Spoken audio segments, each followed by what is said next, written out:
And at some point, my host brother turns to me and goes, Kadiatu, you had to compete to get here, right? And I was like, what? Like, is that what y'all was talking about? And he was like, I was like, what do you mean? He was like, the process to get here, like other people wanted to come and couldn't come, right? And I was like, yes.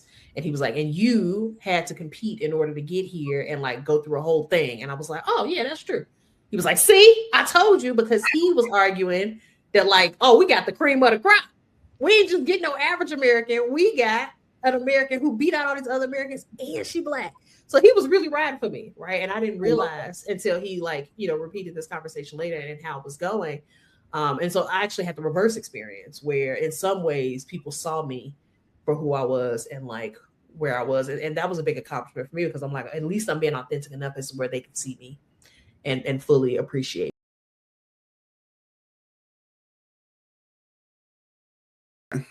Yeah, that's really beautiful. That's really beautiful. And that's one of the things that I loved about the Peace Corps model, which is not perfect by any means. And I firmly believe, and I think nobody can tell me different, that we had really solid Peace Corps staff across the board. And again, everybody not perfect, man. But we had some strong contenders as far as like, staff and the support in that way. But even still, like the idea of you're going and immersing yourself in a culture so that you can show American culture through your experience and sharing that with others, but also immerse yourself well enough as to where you can come back home and have conversations like this 15 years later and talk about the ways in which culturally we have strengths that we can bring to the table that other cultures have that we overlook because they are third world or because they're developing and because we just don't know enough about them. How do we bring that back and then show America that there's more similarity than not amongst humans, but also that there are cultural things that other people doing that we could probably learn a little bit from, No, one of the best books I read, I want to say, was like Confessions of an Economic Hitman. And then like King Leopold's Ghost is another one that a lot of us read. And then obviously I went back and reread like a lot of like, Things Fall Apart and like those books that take place in Africa. And yeah, it's interesting because I had no idea how like bustling like the Nigerian economy was before us. Even in Burkina with Thomas Sankara, the new leader, Traore. He's sure, yeah. Is very Sankara-esque, and how he like took back the gold mines and all of that. Africa never needed us. Even one of the other books Say it again. Oh, and the other one I love, which I very much recommend to everybody, Guns, Germs, and Steel. And why it was hard for them to conquer Africa, like the colonizing states, going back to like how massive it is, and like why they weren't able to domesticate crops in West Africa. Like sorghum is still like the crop that grows best. Like you can't do corn now. You can't do other things. That's why like rice does so well in certain areas in West Africa. But they had issues with like the crops and everything. And Africa's just always been so wealthy, but they, much like how they've stolen our history in America, they very much did that to the African continent and made them value things that weren't really part of their culture. Like even with the slave trade, like, they weren't even doing it for money. Sometimes it was cowrie shells, because that became like a currency, almost like how there's this story, and we can go back and fact check, or I'm happy to fact check, but how they say Manhattan was bought for a handful of beads type of thing. In Africa, they were trading the cowrie shells. And so it just makes you like, it's just wild because it's just wild. I forgot where I was going with that, but it's a solid point regardless of where you were taking it, no, just how wealthy those countries were, and all the resources, and they didn't, and honestly are right. Like I lived in France for a while, and I don't have any hate against French people or France, anything. Like France did me well. That said, France continues to be a colonial power in West Africa, right? They continue to control currency and natural resources in West Africa. And honestly, France cannot exist today in 2026 without what they are getting from Africa, right? And so, yeah, like what we've been told about Africa is it's this like nebulous continent, right? Like, and a country at the same time somehow. And they're so poor and so destitute and so backwards and corrupt, right? Like all these negative myths that have been put out there. And then anything that we hear coming out of there, we use it to self-serve and to self-say, oh, well, see, I mean, that makes sense. That's Africa, right? And when you get there and you see the richness and the actual history and the ways in which, they've overcome and then put this in place successfully, and we still over here struggling in a lot of ways, right? It really does put it into perspective, the ways in which we literally can learn from each other if we open ourselves up to do so, Well, it's funny the thing you say about like how France is so dependent on West Africa. I obviously have an affinity for like the French-speaking Francophone West African world. But there was a joke in Burkina, kind of to your point about the corruption, that the reason the English-speaking African countries do better than the French-speaking country is that when the English were in power, someone had to run the country when they went for tea.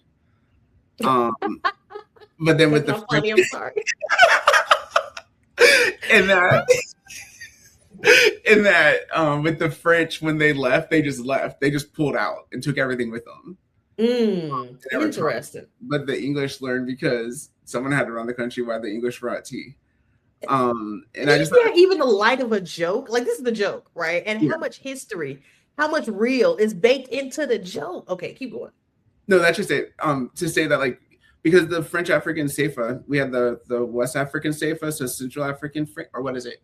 CFA, Central African Frank West Africa, or something. No, it's Central Frank African. And this one we're gonna have to fact check. Yeah, I don't remember. But I remember there was a CFA, okay? Yeah, I remember there was two CFAs, and there was like the East African and West African. I don't know why there was a split. But even like Burkina was like the parts of Mali, Niger, and Cote d'Ivoire that weren't profitable because they hadn't found the gold and stuff yet. So like, we're gonna make it your own thing because we don't really care about you compared to like Senegal, and all that. And even with Senegal, when you look at like why you have the Gambia and the English there, so it's just a fascinating once you learn how big it truly is. Because the map just doesn't do it justice. And just by the way, I'm almost positive that Mali can fit Texas and another big state. It's so massive. It's so massive. I can get the images for you to like plot, but there's a really fun website called Map Fight. Yes. Yeah, I love Map Fight. I've lost a couple of bets that way because being from Texas and being like, we're so big, like, and then you're like, oh, Texas isn't that big compared to other places. And that's the thing too, is that too is on purpose, right? When I was growing up, we were growing up, right? The maps literally did not proportionately show countries the way the land mass was. It literally showed us countries proportionate to who we thought was interesting or who was in power. And that's what we wanted to showcase. And so we literally had maps that were distorted with their size. I have a good friend of mine who I met in France. She's not French, but I met her in France. And one of her parting gifts to me was this poster that she had that I loved and would spend hours basically at her house, like looking at. And it literally had each country on earth that is recognized, right? There's some politics there, but each country on earth organized by size. Ooh. So the biggest to the smallest. It's cool. It's so cool. And to be able to see that and to understand how big some of these countries are and how small some of these other countries are, but not in media coverage, but not in the way the old school map showed us, not in the way in which we learn about them in world history, right? It's really fascinating. And that was by design, right?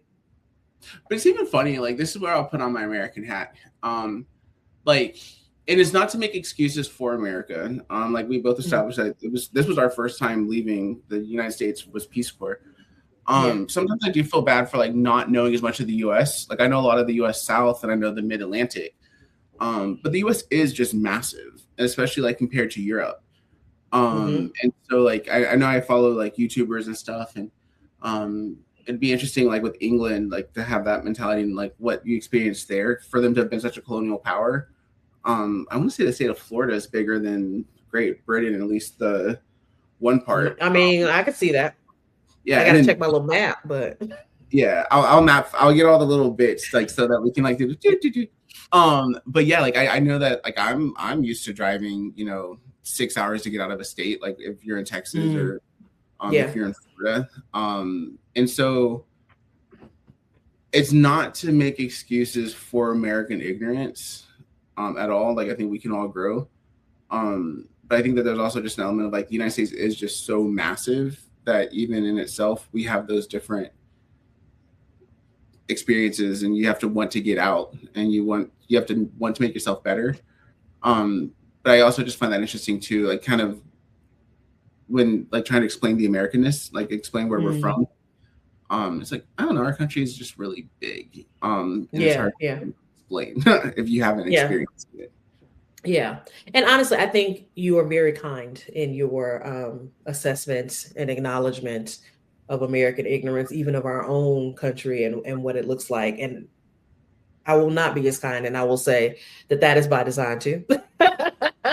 And like what we teach and don't teach, even to us around, like we love to teach patriotism, but like, why don't we know how big and diverse, right? And like you can say diverse on color fronts, but also geographically diverse. I remember the first time I went to Vegas and like, I was like, no, for real, this is the desert. Like for real, because I've been to the desert in West Africa, right? I was literally living on the edge of the desert, right? And so I'm like, oh, no, this is literally the desert. Like all the foliage is different. All the landscape is completely different. Or even me being here in Colorado now, I love me a mountain. Every time I see the mountains, I say, okay, y'all mountain today. I see y'all. Because I love a mountain. I'm a city girl, right?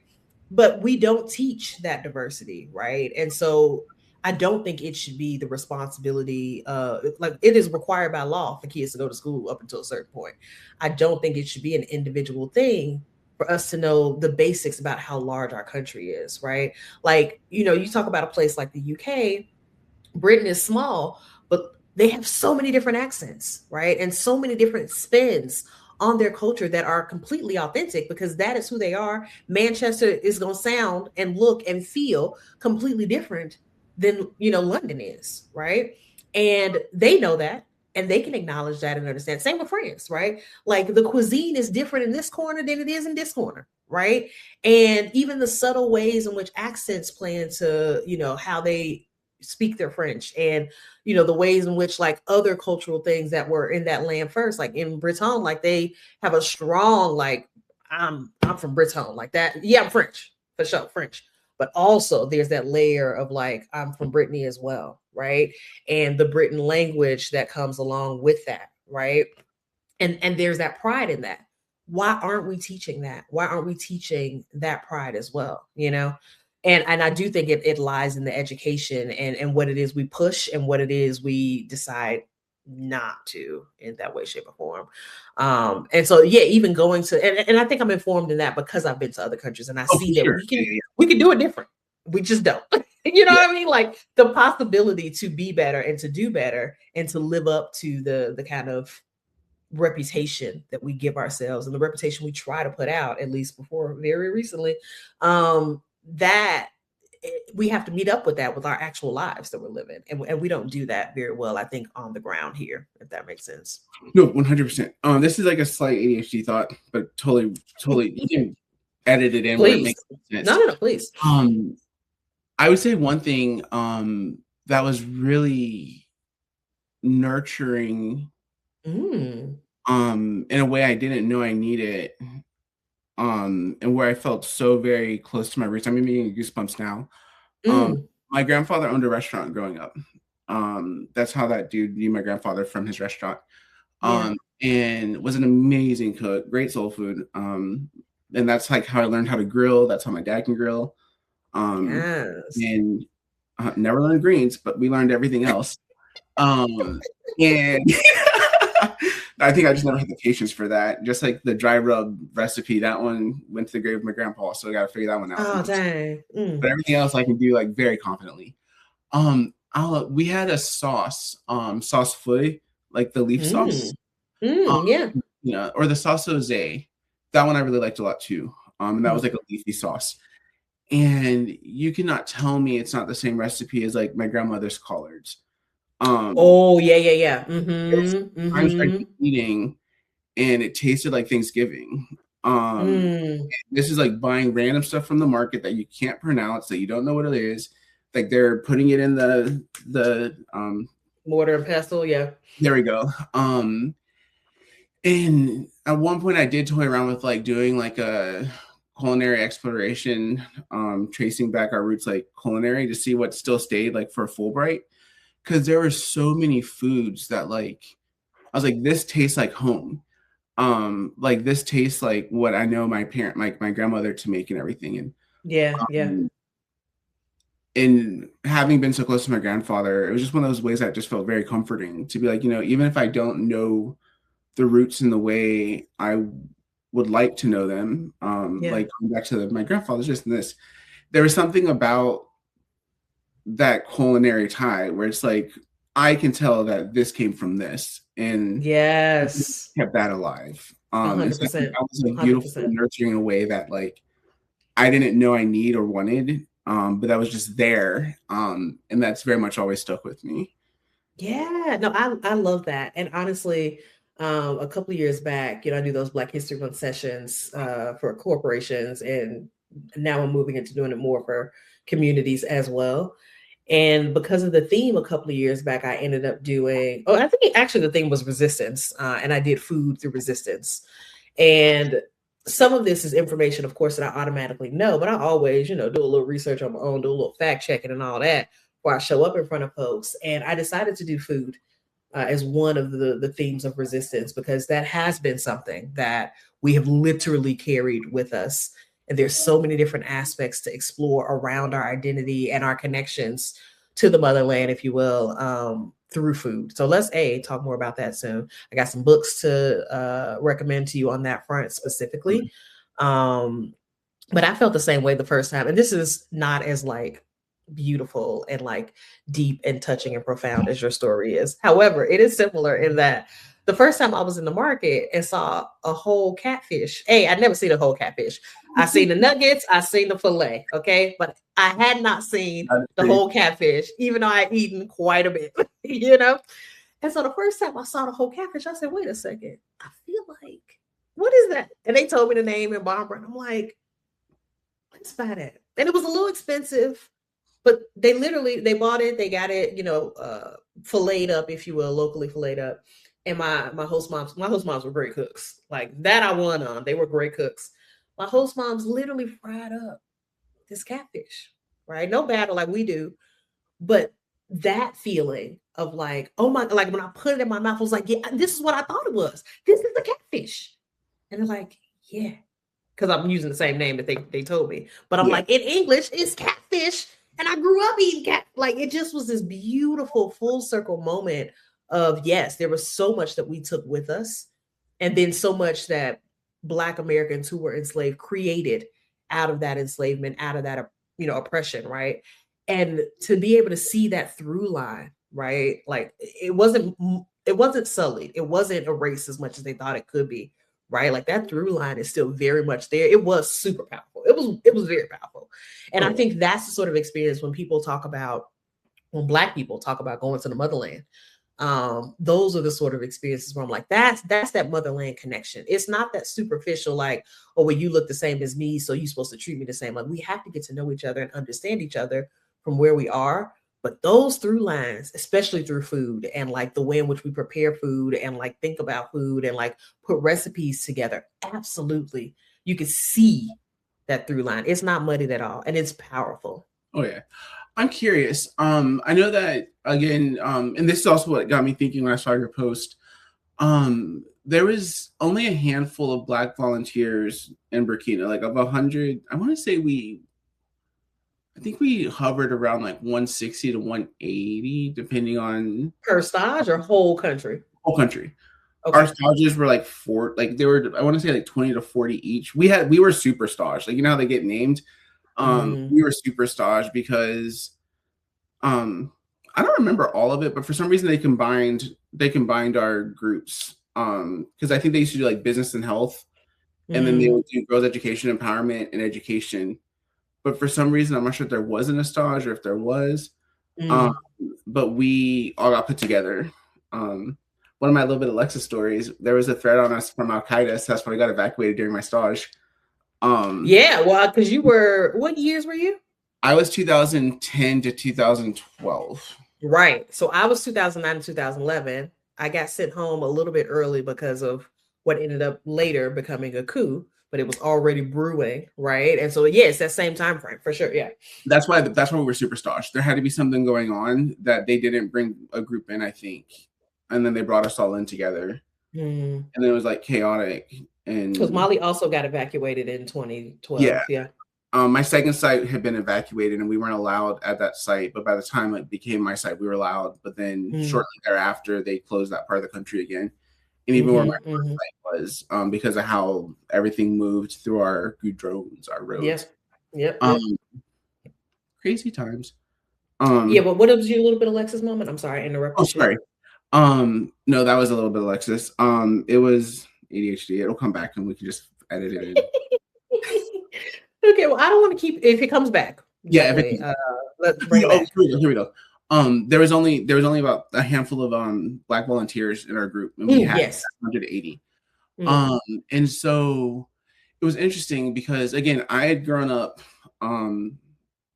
only knowing like being one of the only Black kids anywhere, and really only knowing my family. And even in my grade school, I want to say it was me, my sister, and one other person at my school. Maybe there was a couple others. There was less than 10 of us, I want to say. And even to the point where like one of the Black kids I was in Cub Scouts with, like our parents went to high school together. Oh wow. Yeah, and so it was like one of those like that tight knit.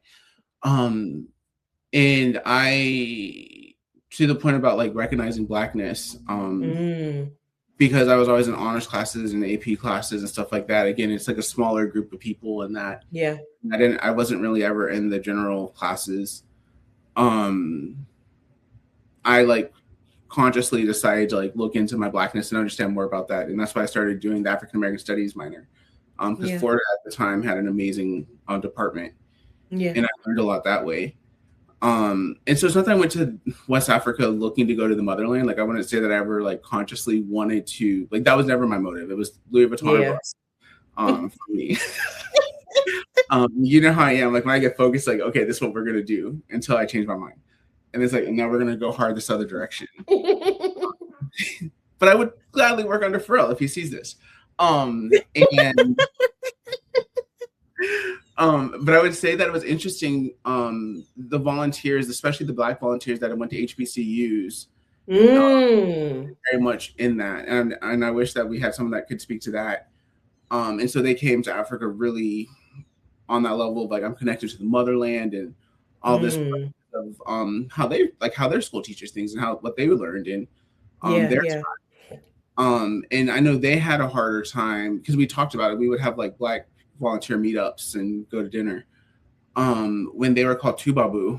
So in Bambara or foreigner, Julia, white person, like they very much took offense to that, even though in that local setting it was foreigner. Right. And to me, like I said, I'd been called white my whole life. And so it was interesting in that it stung a different way because it's not that you were rejecting me, but it was hard to process it, like, but I'm not white. And so I that like no, to them it just means like foreigner. It just means foreigner. So I'd be interested to know like how it was for you and Molly, especially like having gone between so many different environments, being around Black people, then going to Grinnell, like what that was in Molly and how that was experienced. So I mentioned in other instances that like I grew up in Chicago around other Black people, right? Like seeing other Black people, surrounded by the Black people.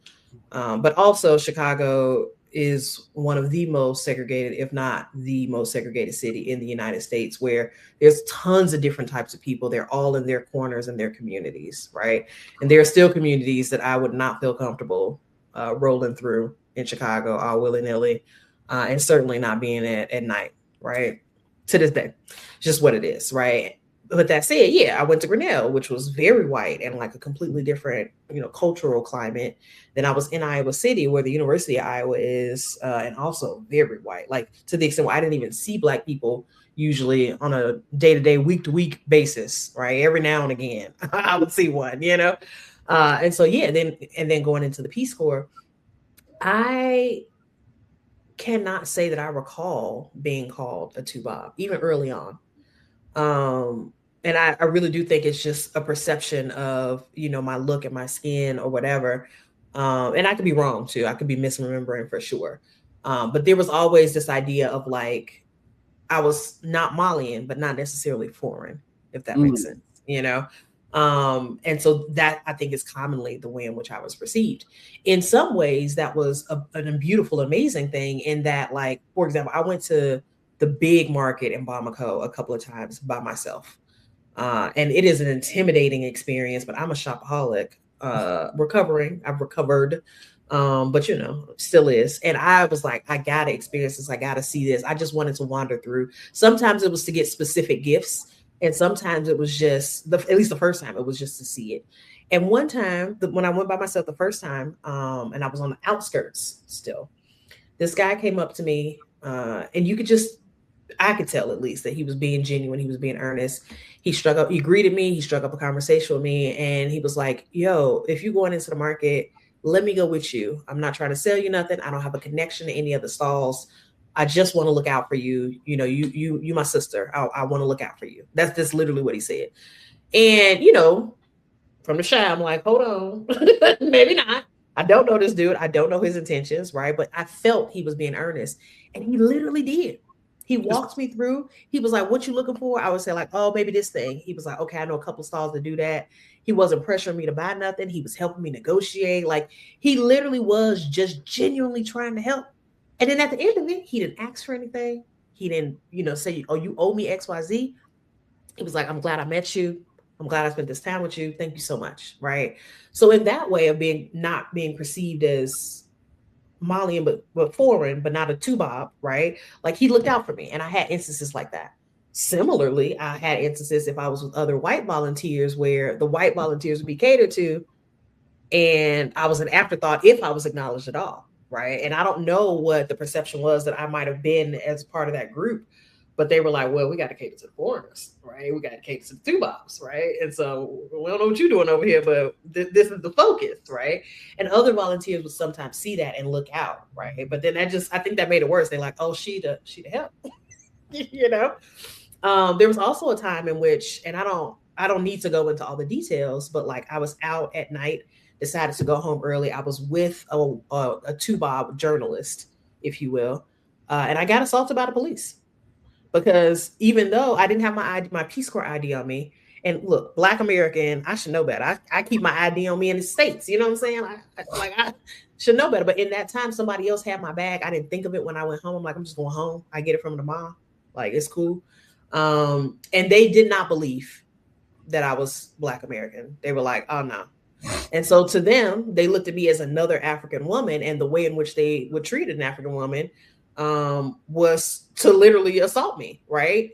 And so it was a varied experience depending on who it was that I was coming against. But what was consistent is that, like, I wasn't two bob. And that was really interesting because, you got white folks who've never been othered before in their whole life, who used to being dominant, as a race, as the default their whole life. And then they're in this setting where they're othered and they're always on, and people are pointing at them, and people are demanding that they share their culture, and demanding that they share where they're from, and, demanding all these things of them. And it felt overwhelming for them. And for once, I didn't have to live in that space. Right. I got to live in this in between space where I was still other, but not so harsh. And I was still treated well. Like, my host family would have me sit off to the side. You can't be in the sun. You got to, like, I got my own plate, all of that. But it wasn't the same sort of othering, if that makes sense. No, I feel that. I feel that 100%. I honestly, until you just said it, never thought about your experience as like a woman in Peace Corps, especially a Black woman. Because I'm still, we're millennial age, and I'm a Southerner, so not to add excuses, but just For real reasons, real Yeah, reasons. real reasons. Obviously, like I have a lot of male privilege that I just never think about. And then privilege from family and stuff where um I don't think about a lot sometimes. And so I I'm sorry for that experience. That sounds awful. Oh, that's okay. I appreciate that. And honestly, that's how privilege works, Yeah. And I think that there's also elements where like you know me, I remember one time, and this you'll get the analogy where I'm going with it, but I remember we were shopping one time and this lady just would not like stop bothering us. And it wasn't because they thought we were shoplifting or anything. She thought I was going to buy something. And I was like, I don't know why this woman is like following us. Like, why is she so annoying? Like, I don't want anything. And you're like, Evan, you just like exude like a certain level of like, this is who I am. This is like what it is. And so I'm not sure if like sometimes I benefit from that too, where it's just like, oh, I belong here. Like, I don't even think about it. So it wasn't necessarily my Americanness, my otherness or blackness. That allowed me something, but I also just know just how we were brought up. My great grandmother would always say, "You never know who's an angel." And my grandmother, you've met my mom's mom, I want to say. That grandmother has a gift of gab, as do I. So like, it's just one of those like, I'm gonna just kick it with you. Your father who owned the restaurant, like obviously you have to have that personality. So I think it was just a matter of I think sometimes that earnest is kind of like how you trusted that guy, that gentleman in the market. I got to benefit from that to an extent with the right people. But I think because of the privilege, the layers of privilege, sometimes stuff just I completely missed it. Because I just wasn't thinking about it. It wasn't like something I would think of. And that's how privilege works, to be honest. Like, that's literally how it's designed. That's how it works. And I think the best part is when you're faced with it, right? Like you listen and you take that in and you're like, oh, right, that is different from me, right? Like, yes, we're similar in so many ways, right? Because we family at this point, but also there's so many parts of our story that are not the same. And so when you are faced with that, you're like, oh shit, I didn't think about that before. And that's the best thing you can do when, interacting and encountering somebody's story is to really give it its worth and say, like, let me fully listen to their experience and where they're coming from. So I appreciate you holding space and doing that. All right. I don't want to keep you too long, but my last question that I think will be worthwhile to explore is, in what ways do you still carry the Peace Corps with you?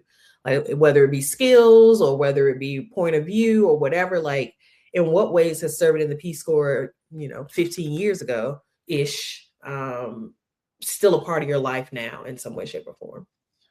100% that like I don't have all the answers. Ooh, and fire. People don't think I don't think people believe me when I say that and that I'm sincere, partly because that I just go into so many things confidently. That I'm so quick to be like, yo, my bad, I was wrong. Like if I'm wrong, I will say I'm wrong. I believe I'm right. I'll go 10 toes down to him. Like Mexican dominoes. We were playing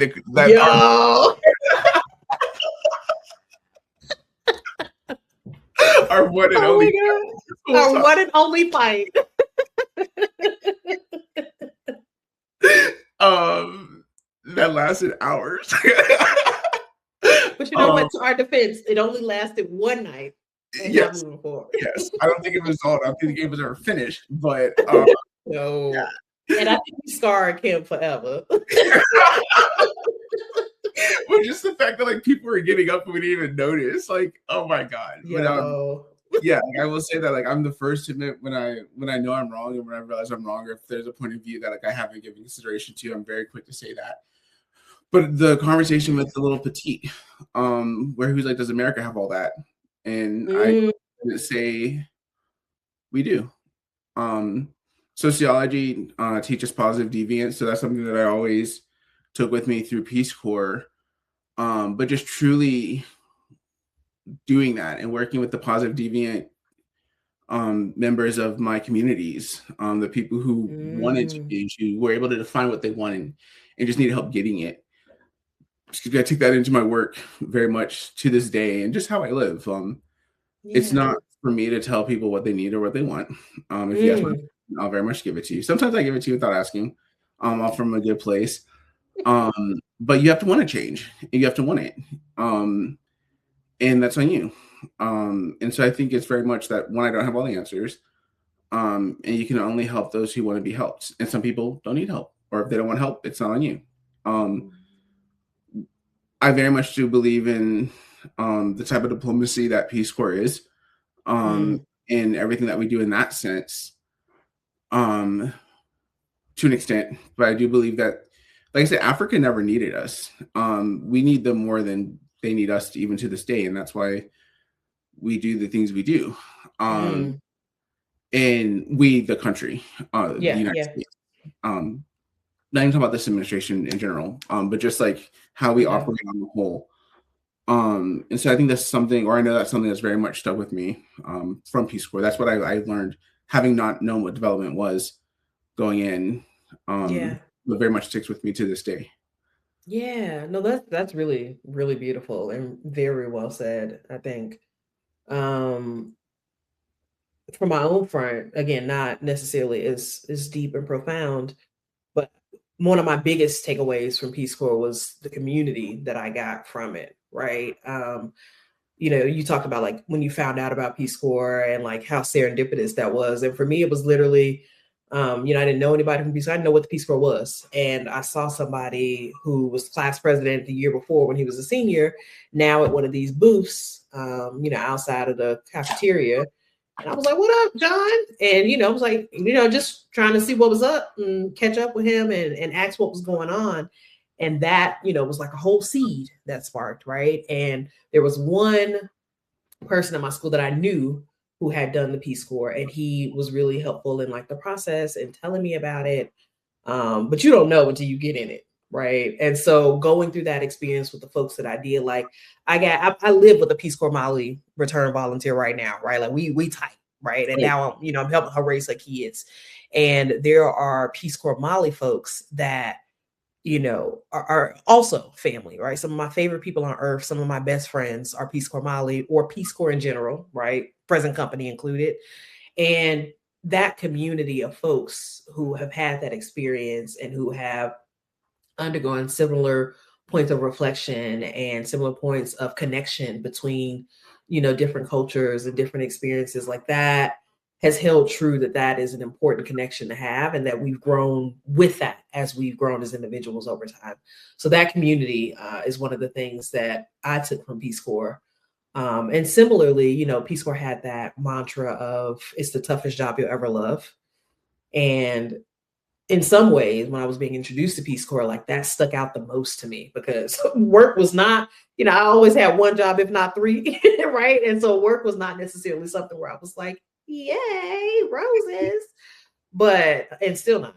But it was one of the toughest jobs I ever loved. And I will now say that entrepreneurship is definitely in that same category of it's the toughest job that I'll ever love. And it's not the same by any means, but some of those same skills that I got of like literally, this is what you're supposed to be doing in a big nebulous sense. How do we make that into details? How do we make that connect with other people? How do you make that meet the needs that's happening in your community right now? And that's what I'm doing in my business in some ways, right?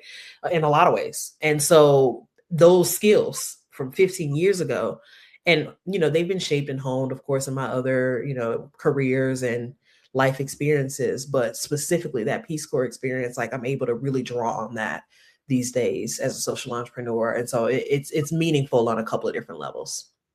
Well, I think that you sell yourself short, in my opinion, in that we were a version of entrepreneur. I think I won't say harder because I've been entrepreneur myself, but except for in Peace Corps, where I think that we did have to come up with so much with essentially like duct tape and spit, like whatever the West of that is. It's like, they like, we're building the plane as we fly it, and all startup. I'm 8 years into startup culture. Like, so I'm used to like, you got to be scrappy and you have to be like resourceful and all that. So that's the second part I guess I took from Peace Corps. Just that resourcefulness and all that. Yeah. Where we were building a lot of something from nothing aside from people hearing Peace Corps and what they understood Peace Corps to be. Yeah. But we said we go in there and get them to understand who we were, that we weren't that we are not the previous volunteers, that the projects are only going to last if there's buy-in. So like, yeah, y'all might have it, but then why did it fall apart in the 6 months that you didn't have a volunteer? You obviously want it. Like you obviously, like this was not what you wanted or needed. Like this was not, in no shade to other volunteers, but like this was their pet project. Like what's going to be. That's real. That's real. Yeah, because I would say that's one of the most rewarding things. Like when I got the opportunity to visit my first site after being gone for almost a year, when I moved to my second site, when my parents came to visit. And that was just such an awesome opportunity to go back to my first village, like my first town or whatever you call it, because we know that I can't even label it right in America, for my hometown. But seeing those projects and those gardens still being worked by the children and the teachers, and that they still had that, was super cool to see that, like, wow, like we did this, like this truly is what y'all wanted and needed. And it was very humbling to go back and be able to even just tell my parents and say, hey, like this is what we did. So I think we were entrepreneurs in a different way, in that we don't necessarily give ourselves the credit, because we did it under the Peace Corps banner. And it's not to say the Peace Corps wasn't there to support us, because I was supporting best medical I've ever had in my life. No, for real though, still. Dr. Don, shout out to Dr. Don. Okay, like we had Dr. Don, and she was best healthcare I'd had. Period. Period. For us, like the best, and I can tell you all my ailments in French to this day. Or I can at least point and figure it out. But not point. Don't know. But I think we did do more than we realized. And we just don't realize it. Yeah. No, I receive that. And I deeply appreciate that. And one more thing I will say, and then we can totally wrap up. And thank you for your time. Is I do think I took, we're talking about the parallels of like food that survived the transatlantic slave trade, right? And survived hundreds of years, right? And there's still that tie. And I do think, the cultural things that I picked up and the conversations that I had, right? Like, again, as humans, we are more alike than we are different. And being able to see some of those through lines, not just in food, but in culture and how we have conversation, and how we joke and laugh with each other, and keep a certain lightness, even with serious topics. Like there's so much of that culture too, that I see those cultural through lines, right? And I think it's easy as a Black American who cannot have those deep traits back to like where my history lies past Mississippi, for example, and that sort of thing, like being able to feel that connection, right? Like I can't say, and I don't claim Mali as like my homeland in that way, right? I lived in Mali and I have a special affinity towards Malian people, of course. But like seeing those cultural through lines though, is always a power that holds me through, because just like I was able to learn from them then and see the ways in which it helped their culture and it could help ours, we're in a moment of revealing a lot and undoing a lot. What goes in its place? And I do have cultural references from a place like Mali and how they go about community and how they go about keeping each other afloat, and how if you show up at a mealtime, you getting fed. It don't matter if you're not hungry. It don't matter if you mistakenly, because you're a foreigner, because they know better. But if you mistakenly showed up during a mealtime, if you show up during a mealtime, it's because you're trying to get a plate, and you gon' get a plate. Right.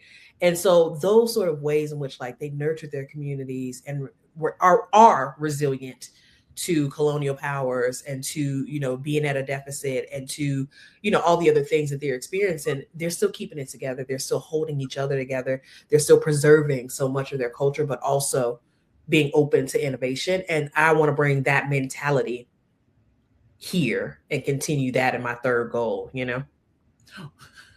It's so funny that you talk about the community and everything. Because did you all have crazies, LeFou? Oh, well, you know, every country got that. Yeah, but I just love how, like, even how they, at least in Burkina, like how they treated the homeless and the crazies, because they would call them the crazies. They don't call them homeless. But I just remember there's still something so beautiful in how they watched out for those people. 100%. And I think it's even cooler that they just let them be to an extent, and didn't really question it and didn't look down upon them. It was just like, oh, that's just them. Yeah.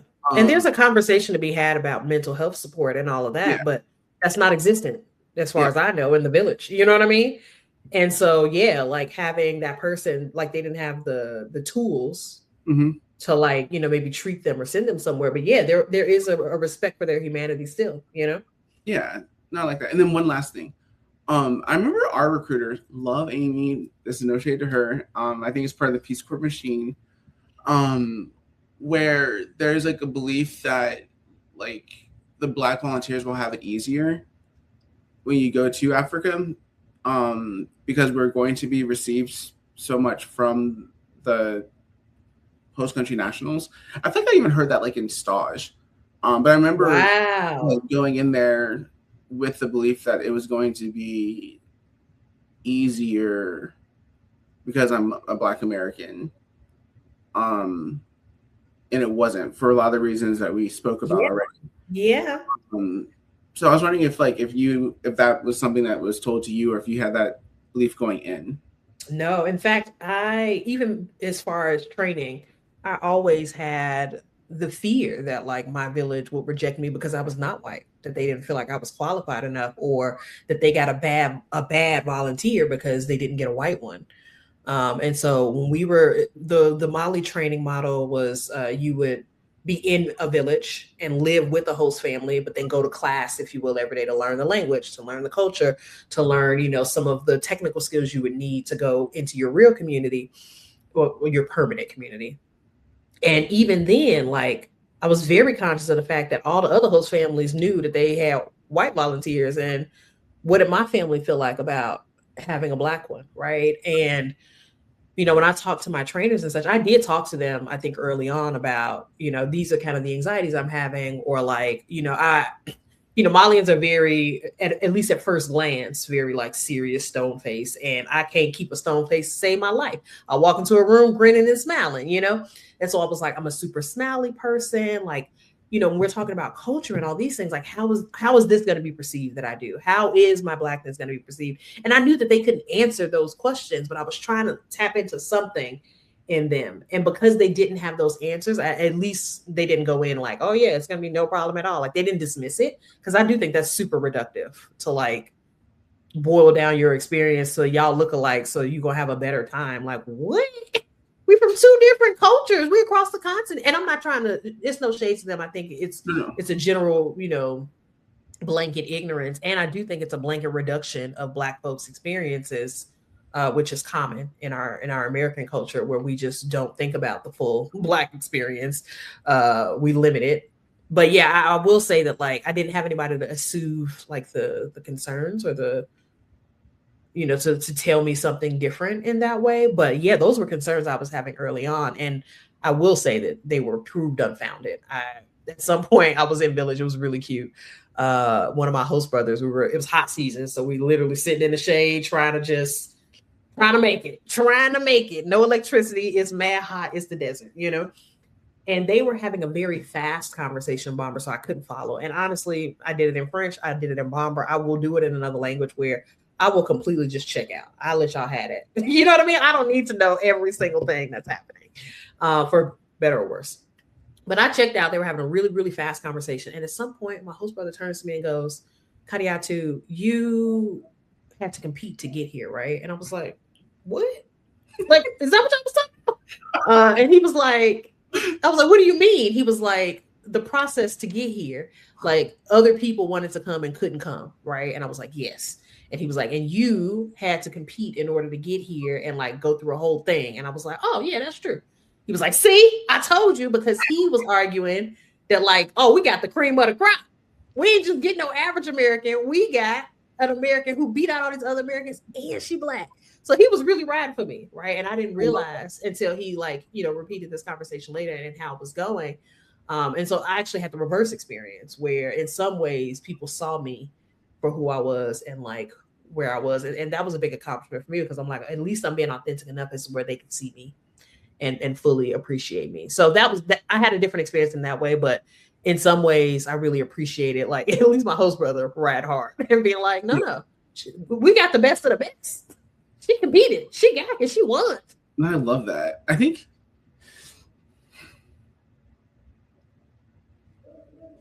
I feel like I'll just say it because it's a safe space. Say it.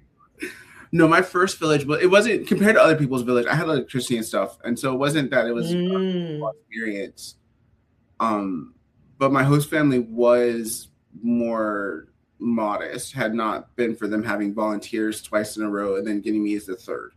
I do think you shouldn't give the same family success of volunteers, from my experience. But I will say I had a very different experience when I moved to a larger city, and had very wealthy host families. So my adopted host family. So my first site, I was placed in a courtyard situation.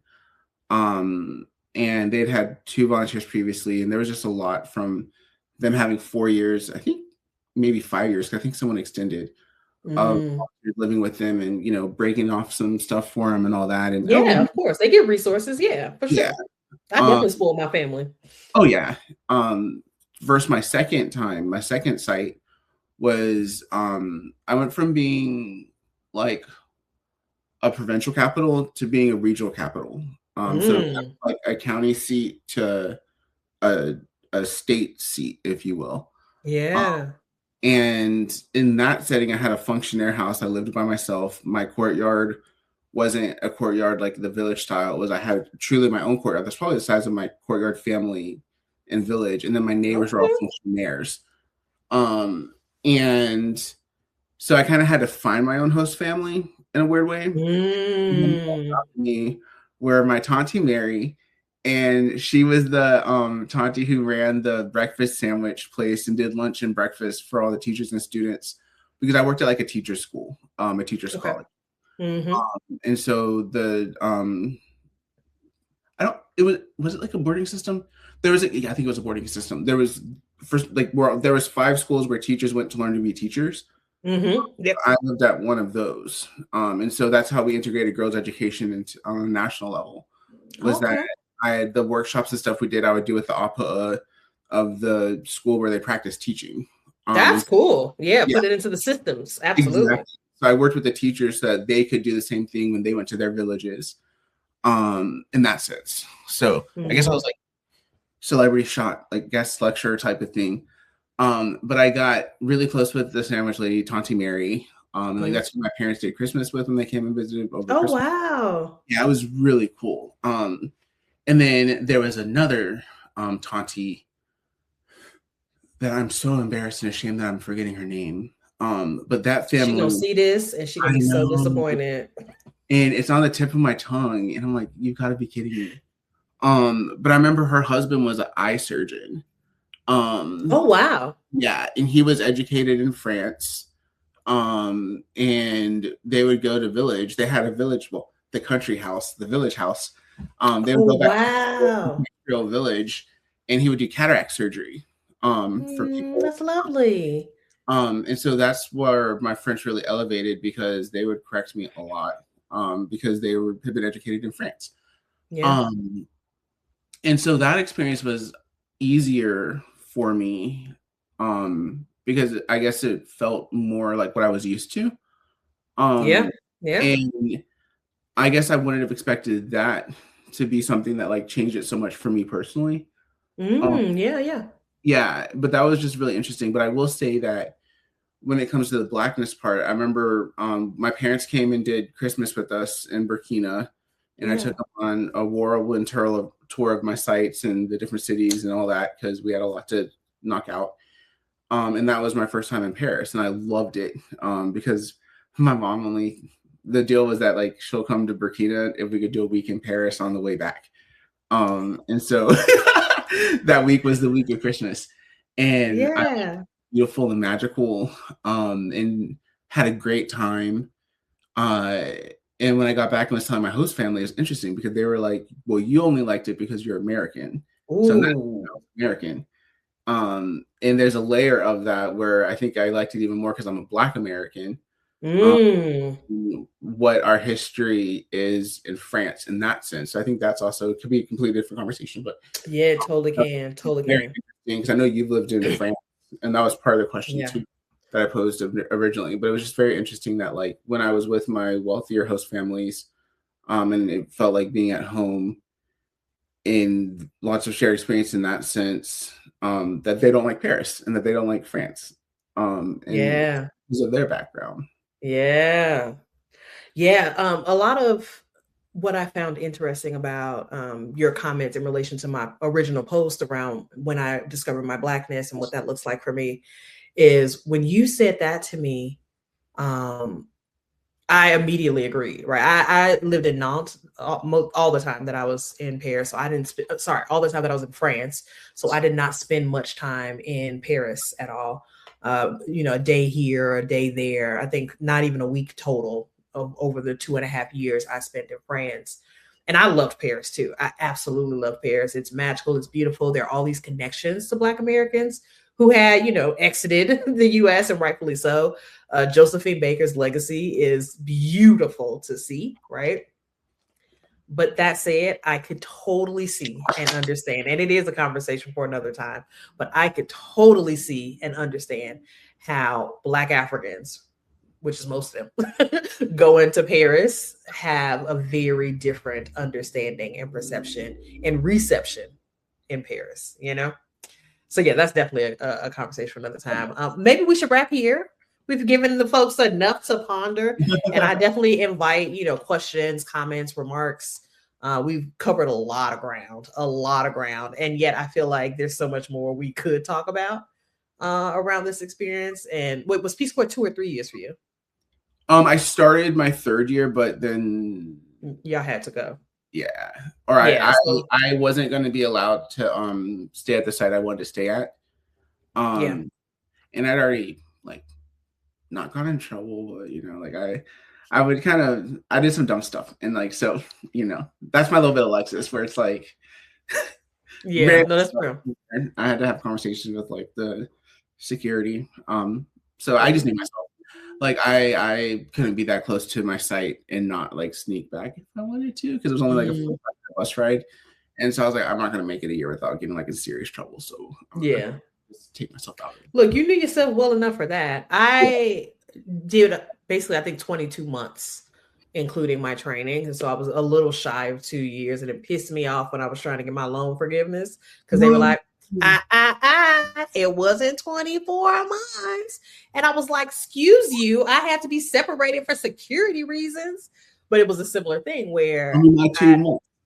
exactly where I finally like established myself in this village. We finally were, moving and shaking, and I wouldn't have been able to stay there. And I'm like, if I can't third year there, what's the point? But the reason why I say that is that it literally is only 2 or 3 years of our lives. At that point, that was like 10% almost, right? Because we were so young. And now, it's so much, we've had so much more life experiences, and yet we could spend the entire rest of today talking about our experiences and sharing stories and growth points and inflection points. So I really appreciate you taking the time. And we covered a lot, but it feels like there's so much more that, like, as a baseline, we didn't say. Just Go ahead. one more image that I will totally find to send to you because this makes me so happy Mm. is the things we bring back from Peace Corps. So I know like the third goal is Mm. bring the Peace Corps home. Yeah. But I would say the things that like you just kind of like see and you're like, oh, like I can tell you like where that came from, or oh, Yes. your earrings right now. I will say that Coming to America was one of my all-time favorite Christmas movies, and I will die on that hill that it is a Christmas movie, and or holiday movie. But the women in the flower bearers at the beginning have the Fulani marriage earrings. Yes. The movies, and I definitely know I watched Coming to America and Peace Corps like on the hard drive. Um, And I'm not sure if I would have caught it then, but I do remember the first time I was watching it, my first holiday home, when I saw the earrings, I was like, oh my God, those are like I Fulani know those like, earrings. earrings. Yes. We're using it in the right context. And so it was just really like, it's little things like that where it just like, you can't help but get like excited and like giddy again. Cause I would have, as many times as I've seen that movie my whole life, and even being in Burkina and the first time I saw those earrings, it didn't click. But after you learn the significance of them and the meaning to see it, you're like, wow, like, yeah, no, 100%. Did that research, but it was, I was like, that's crazy and just really cool to have that knowledge and understanding and the ability to see those type of little Easter eggs like throughout, 100%. or those references rather, and in that homage. It's just really cool to see that. Yeah. Please tell me you've seen Sinners, yeah? Yes. Okay. So there's that moment where, you know, it transcends past and present and future, and it's bringing them all together, and they have the Dogon person there. And for like, honestly, all respect to Ryan Coogler, I am a fan, a stan. What do we call ourselves? Are we the Cooglets? Like, what is it? Because I'm there for Ryan Coogler and his artistry. And he had already done all this research for the Wakanda movies on various African cultures and how to incorporate them in. And so to then see him do that again in Sinners, right? And in such a seamless way, that was really powerful for me to see. Like, I love that movie. I'm obsessed with that movie on its own. But like to see that Dogon figure represented in this, you know, melange of past, present, future, that was really powerful for me to see too. With Black Panther, the tribe that fights with the blankets. I love that callback to Lesotho, and where that culture comes from. Yep. This would be a fun video, like to go through, because the one where Viola Davis plays the warrior queen. Oh yeah, Woman King. That's really cool too, because there's like the Nigerian tribe that all the women are like. Yes, that they're referring to directly, literally. Yeah. So I remember like the way we were taught about it, and like obviously there's always the lore and something the truth of French. And like I was gonna say there's the lack of translation sometimes where you're like, did I hear that right? Also that. But I remember that the tribe that they were talking about, or the way that they told it to me, is like the women like have a dagger on their leg always, and like they learn dance, but like they don't need any man, because they're like the strongest woman. But watching that movie, it was really cool that people don't realize that, because I spent so much time with tailors and stuff, and one of the volunteers I worked with when we produced the fashion show worked with the weaving village. Like they worked with like people know that Scotsmen, the Scottish have their tartans and their plaids, but all of West Africa, and like people know like kente cloth. Like if you want to cut to the American model of her being like, I'm not wearing that kente, da da da da. It's crazy when you actually see it and you learn it and you see it woven and significance. Yes. Okay, like she might not have been being dramatic because like our American kente cloth is not the Ghanaian. Oh no, it's a ripoff. It's a ripoff. Yeah. And like to see the movie Viola Davis, and like I can see certain tartans, like certain patterns. I'm like, I know what I'm supposed to represent. Or, like, wow, that's what's up. So these costume creators are like they might be doing their work. They're doing it enough to like at least get some things right. And you can be like, that doesn't belong to that area. Or, like almost. Yeah, but I will give you the credit for like these are actual real patterns, authentic, of tribes in West Africa. So it's cool to see that like in movies and as they're being referenced to be like, oh yeah, that's correct, or like that's really cool. And that's what I love about Ryan Coogler's work is that he don't play about making sure that, you know, he is being respectful, but also authentic, right? Yeah. So it's not just, let's incorporate it. Like, let's incorporate it in a way that respects and honors it, you know, and because he knows the meaning, he researched the meaning, he made sure that the costume designers were on the same page. Like, it's something they talked about quite a bit, is giving reverence to these cultures, right? And so not just throwing them in for the sake of saying, oh yeah, we got inspired by, you know, real African cultures. Like they wove them in a way that was authentic and beautiful. And I would like to think, no pun intended, and I would like to think that that's what we're doing is on that third goal tip of we're weaving in this knowledge and these experiences that we gained in Mali, you know, throughout our lives and throughout, you know, what we're doing right now. And of course, I think I could do a better job at it, but I do think that that is happening. And that's the beauty of the third goal. Oh, yeah. No, but thank you for having me. I'm super excited. Oh my God, thank you for having this conversation with me. For movie references, for conversation too. No. Yeah, no, for real though. Yeah.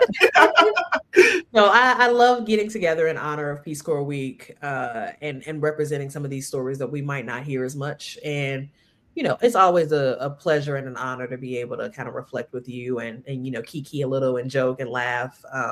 Thank you for taking the time. I really appreciate it. No, thank you so much. Definitely went over, but like it's worth it. It's never, like you said, we can talk for days. Like, exactly. And there's still more, you know. Thank you for thinking of me and for making the space. And well, this is all you, actually. You thought of me about, you know, making that comment that was literally the full prompt in and of itself. Like I didn't have to do any extra prep. I didn't have to figure out how this conversation was going to go. Because, you know, we got babs, but also because the thought and intention that you put into that comment, you know, led us on a completely different journey. So thank you for, you know, spending the time to really engage with my content and think about the ways in which it applies to bigger things. And now we have this whole conversation coming from it. So I really appreciate that. Thank you for always supporting me, but definitely the intent behind that turned into a beautiful thing. So that's all you. Credit to you, boo. Nah, but don't forget, for the people watching, like, comment, subscribe, right? Help a small business. Right. Like, comment, subscribe. Business, like Megan Thee Stallion. Not sure we can use that cup, but love that song. No. Definitely a hot girl too. Okay. All right. Love you, honey. Love you too. Bye.